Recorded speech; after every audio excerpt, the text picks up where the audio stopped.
Hello, hello, Leo Collective. Ako po si James from James Tarot PH.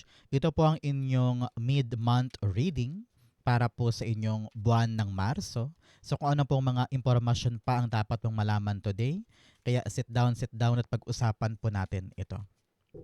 So, Leo, let's begin. Inhale and exhale. Holy Spirit, Spirit Guides, ibigay po natin sa mga mahal kong Leo ang mensaheng dapat nilang malaman para sa linggong ito. In your overall energy, meron po kayong the Judgment card. Beautiful. In the area of what you need to practice more, meron kang the High Priestess. In the area of what you need to hold on to, meron po kayong the Death card. Beautiful. In the area of what you need na paalisin or tapusin or i-end na, meron kang the Six of Wands. Mamaya explain ko to ha. In the area of what you need to expect, ano yung mga dapat mong asahan this time, the Ace of Pentacles. Beautiful. In the area of what you need to fix or ayusin, no, meron kang the Eight of Wands. Sa inyo pong good things, meron kang the Five of Pentacles. Lovely. In your divine messages, meron po kayong the Knight of Wands. At ang message po from your future self, ito po yun, mamaya sabay-sabay natin siyang bubuksan sa dulo ng ating reading. But first, mga mahal kong Leo, salamat po ha sa lahat po ng mga nagdo-donate, saka po sa mga hindi nag-skip ng ads, malaking tulong po yan sa akin. Every time po na meron tayong libreng reading. Ganon din po sa mga nagla-like and comment. Naku, napakalaking tulong yan. Kaya keep on liking, keep on commenting, and thank you po for not skipping the ads. Salamat po. So, in the background of your reading, meron kang the Three of Pentacles. Sabi dito, Leo ng iyong spirit guides, panahon na this week para makipagtulungan ka sa ibang tao. Okay? Alam ko na meron kang mga bagay na gusto mong ma-accomplish this week and at some point, para bagang yung gusto mo ay hindi katulad ng gusto nila. Kaya parang merong clash of ideas or merong kayong hindi pagkakaunawaan. Panahon to ngayong linggong ito para plantsahin yung ugnayan, plantsahin yung diskarte, matuto ka daw makisama, matuto ka daw makibagay, at this time around, try mo rin daw na umunawa muna. Yan. Umunawa ka daw muna para maintindihan mo sila and then explain yourself para kung ano man tong inaasikaso ninyo ay mas bumilis, mas umayos, mas tumibay. Lahat naman daw ng bagay na nadadaan sa magandang usapan, so ganun muna ang gawin mo. Makipag-usap ng maayos and then makinig. From there, bibilis sa tong trabaho ninyo. Okay? And meron ng teamwork. Yun ang kailangan ngayon. Teamwork in order for you to accomplish something. Okay? Baka mamaya pamilya pala to. Makipagtulungan ka daw sa pamilya mo or makipagtulungan ka daw sa iyong mga kaibigan, mga ganyan. Malaking bagay yan para ma-accomplish mo yung mga yan this time. Especially in your core energy, meron kang judgment card. Si judgment, sinasabihan ka, Leo, na learn to see the truth. Meron ka daw mga bagay na dapat mo daw ma-realize eh. Example, kaya pala nahihirapan yung grupo kasi halimbawa ikaw hindi ka marunong makinig, no? Lagi mo sigurong sinasabi na ikaw yung tama, ikaw yung may tamang suggestion, kaya lalong lumalabo yung ugnayan, lumalabo yung teamwork, no? So panahon to para ma-realize at kapag na-realize, baguhin. Okay? Kung ano man yung mga ma-realize mo this week, kailangan talaga natin makibagay sa ibang tao para ma-accomplish mo to. Halimbawa, na-realize mo na hindi mo pala kayang asikasuhin mag-isa yung family business. So, kakausapin mo yung family mo para tulungan kayo. O halimbawa, sa trabaho, na-realize mo na hindi ko pala kayang solohin lang yung paperworks halimbawa. So kausapin mo yung mga katrabaho mo para tulungan ka. So kung ano man daw yung marirealize mo this time, actionan mo. And para ma-actionan, kailangan mo ng guidance or tulong. Okay? Importante yan. So, ano ba tong mga inaasikaso mong itong Leo? Ano ba tong mga binubuo mo, kine-create mo, at alam mong kapag natapos ay talaga namang successful ito? I-comment mo na yan sa baba, ipanalangin na natin, i-manifest na natin para dumating sa'yo. Okay? Write it down, it will be yours.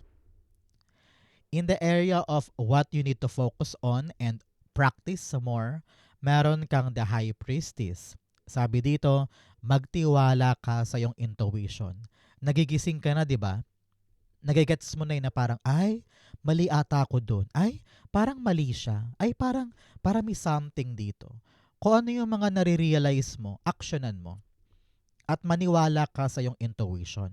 Huwag mong i-deny, huwag mong i-avoid, huwag mong isantabi yung naramdaman mo or feelings mo sa isang bagay o sa isang aksyon. The more na naramdaman mo yan at talaga namang ginugulo ang isip mo, the more na kailangan mo siyang pakinggan. Okay? Sabi dito, sa mga teamwork na gagawin natin sa trabaho, sa pamilya, sa negosyo, kailangan daw ikaw yung uri ng taong meron kang confidence to be with them.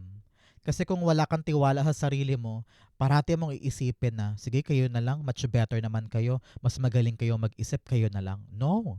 Member ka niyan, parte ka niyan, kabahagi ka niyan. So, meron ka rin makakontribute.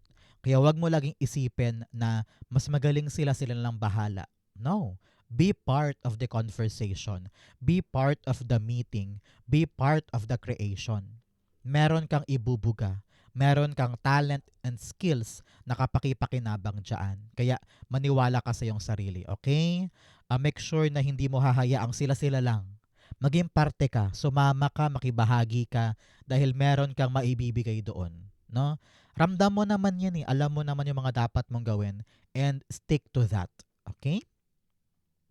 So Leo, ano po ang birthday ninyo? Month, date, and year, isulat mo sa baba because para ma-frequency natin or ma-attract natin yung frequency of this energy for you. Okay? In the area of what you need to hold on to, meron kang the death card. Sabi dito, kailangan mo talagang kapitan yung ending ng isang bagay. Okay? There's something that needs to end. Halimbawa, kailangan ng matapos yung kapraningan mo about your co-workers. Matuto ka naman magtiwala sa kanila, mga ganyan. O kaya kailangan mo nang putulin yung maling practice or maling routine, maling diet, no? May mga alam mo to eh. You will feel this, Leo, while watching this. You will know kung ano to mga bagay na dapat mo nang tapusin at dapat mo nang layuan. I-accept mo na daw the things really ends, no? Panahon to para yakapin yung ending ng isang bagay para mag-transform ka na, para magbago na ang buhay mo at hindi na manatili sa ganyang estado. Okay? Lagi mong isipin, ang ending ay isang malaking regalo. Dahil pag may natapos, may darating na bago. Okay? So let things end so that makapasok na talaga yung para sa'yo this time. Okay? In the area of what you need to remove sa buhay mo, you have the Six of Wands. Sabi dito, kailangan mo i-remove yung takot na baka ma-judge ka. Yung takot na baka pinapanood ka or pinupuna ka or minamata ka. Huwag mo nang indahin pa yung sasabihin ng ibang tao. Huwag ka ring matakot na mag-acquire ng higher position or higher responsibility kasi kayang-kaya mo daw siyang ipanalo. Okay? Halimbawa, sa grupo ninyo, iniisip mo, ay, wag niyo na po sa akin ibigay ang role na yan kasi baka hindi ko kaya. Nako, sinasayang mo yung chance, di ba? So, kapag sa'yo binigay, you are the chosen one. Tingnan mo dito, ikaw ang pinasakay sa kabayo imbis na yung ibang tao. Sinasabi dyan na ikaw yung better person. Ikaw yung actual na talagang kayang gumawa nito. Kapag binigay sa'yo, kunin mo. Pag binigay sa'yo, akuin mo. Because that is a chance for you to prove to them na kaya mo tong ipanalo. So believe in yourself.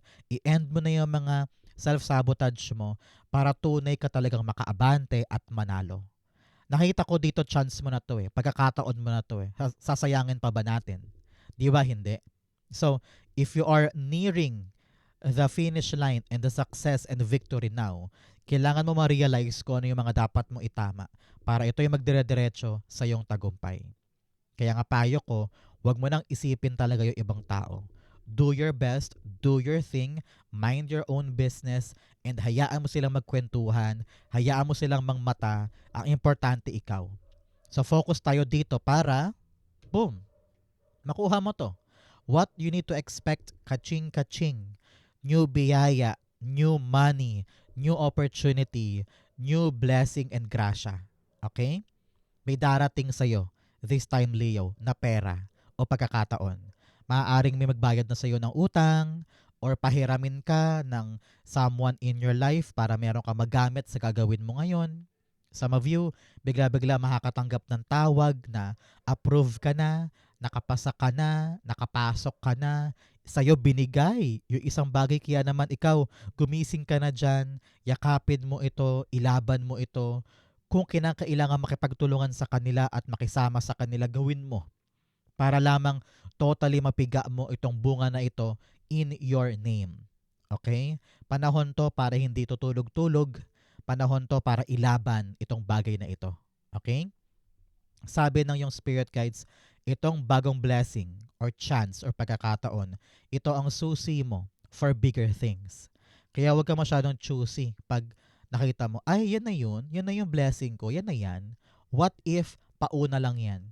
Kapag ito kinuha mo, ginamit mo, makakapasok ka pa sa iba't ibang pintuan. Di ba? So wag mong mamaliitin kung gaano man kaliit or kalaki itong darating. Ito ang susi mo para ma-reach mo yung bigger goals mo. Okay? So grab it, take it, kayang-kaya mo to, and you will see kung ano yung saysay niya sa buhay mo this time. Ramdam ko yung bagong buhay with a judgment card here. Pagbabago ito ng buhay mo, pagbabago ito ng chapter mo na dapat mo yakapin. Okay? In your what you need to fix, ito daw yung dapat mong baguhin or ayusin, meron kang the 8 of Wands. Alam mo, ang kailangan mo ngayon, Leo, focus. Kulang ka daw sa focus sa mga bagay na dapat mong gawin ngayon.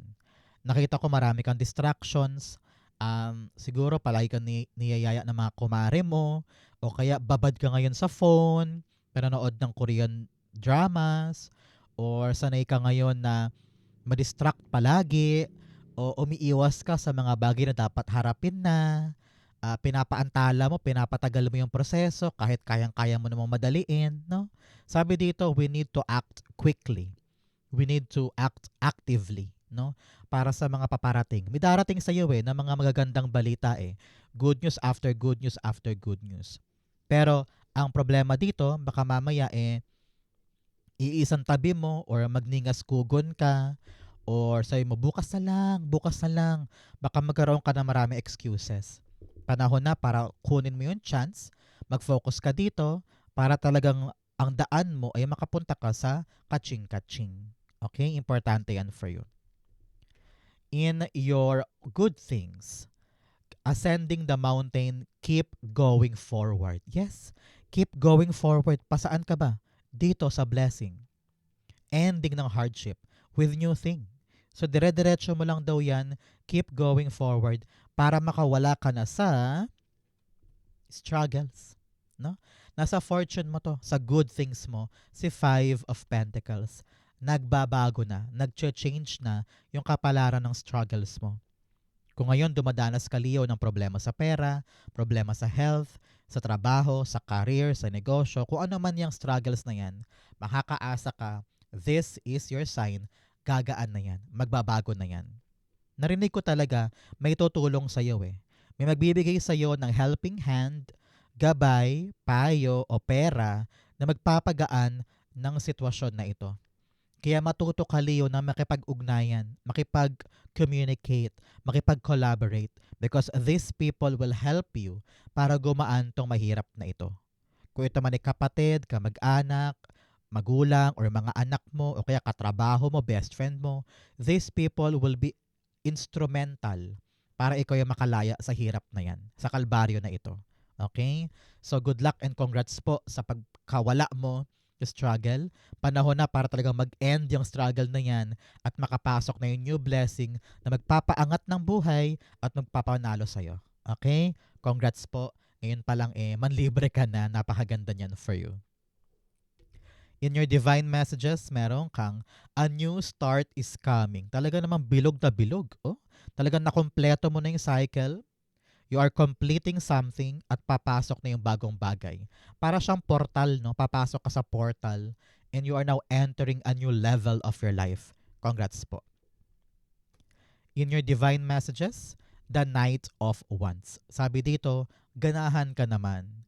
Magkaroon ka naman ng motivation at fighting spirit na gawin yung isang bagay, ipanalo yung isang bagay, subukan yung isang bagay.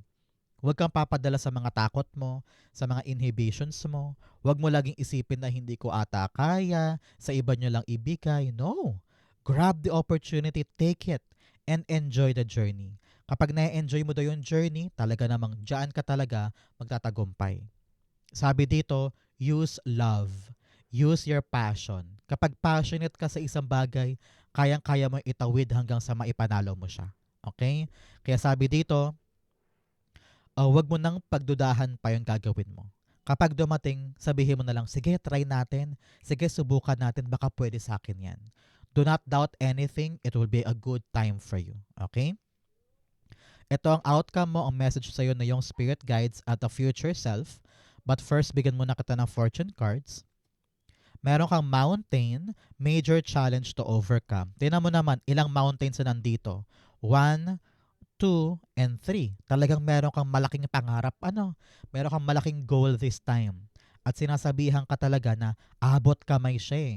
Abot kamay. Ang kailangan mo lang talaga mag-charge forward, magising sa mga maling ginagawa, pagkatiwalaan ng sarili. Talaga namang mag-focus and it will be yours. Okay? Putulin mo na yung mga mali sa buhay mo. Putulin mo na yung mga pangit sa buhay mo para makalarga ka na, mag-streamline na ito at makuha mo na. You also have September. O mga Leo, meron ba kayong special occasion pag September? Halimbawa, birthday ng anak, kapatid, pinsan, or magulang, or anniversary, pwede din. Kung special moment sa inyong September, ibig sabihin, this reading is for you. Pero kung wala naman pong special occasion, ibig sabihin, meron po kayong milestone sa buwan ng Setyembre. Okay? Another message you have, Table, hard work ahead. Yes, panahon to para talagang patunayan mo na kaya mong gumalaw, talagang ilaan ng lahat ng effort, mag-focus at magtagumpay sa bagay na yan. Give your full effort, full determination, at talagang pagmamahal dyan, naku, babalik yan sa iyo ng sagana. Okay? Saganang. Another message, staff, you will be taken care of in difficult times. Yes, sabi ko nga sa inyo, may darating na tulong, may darating na assistance, may darating na gabay. Ito yung mga taong ito para mapagaan yung ginagawa mo. Hindi mo to hindi mo to kailangang pasanin mag-isa. No? There are other people that will assist you para sa bunga na yan. Okay? Congrats po. Ang outcome ni Leo, ang mensahe po sa inyo ng inyong future self, ang sabi niya, the Star card. Wow! Sabi niya, alam mo, wag ka daw mag-alala, gagaan din ang lahat. Wag ka daw mag-alala, yung pangarap mo, nandyan na. Kayang-kaya mo daw abutin. Sabi niya, wag ka daw mag-quit. Kapag doon nahihirapan ka, kapag doon gusto mong umiyak, sige, iiyak mo, itulog mo, isigaw mo, igalit mo, ipagsigawan mo yung frustration. Pero dapat daw, kapitan mo pa rin yung pangarap mo. Kahit nahihirapan, sinasabi naman niya, mag-i-end naman yan eh. May katapusan lahat ng temporary problems. Pero yung pangarap mo, kayang-kaya mo siyang abutin.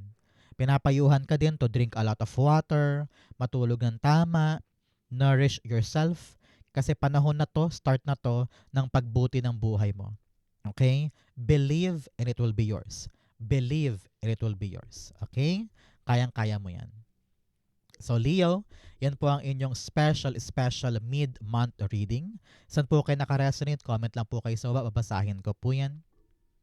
Thank you Holy Spirit, Spirit guides for the clarity and messages na dapat malaman ng mga mahal kong Leo today. Thank you po for watching hanggang dulo. I love you. This has been James for James Taro PH. God bless everybody.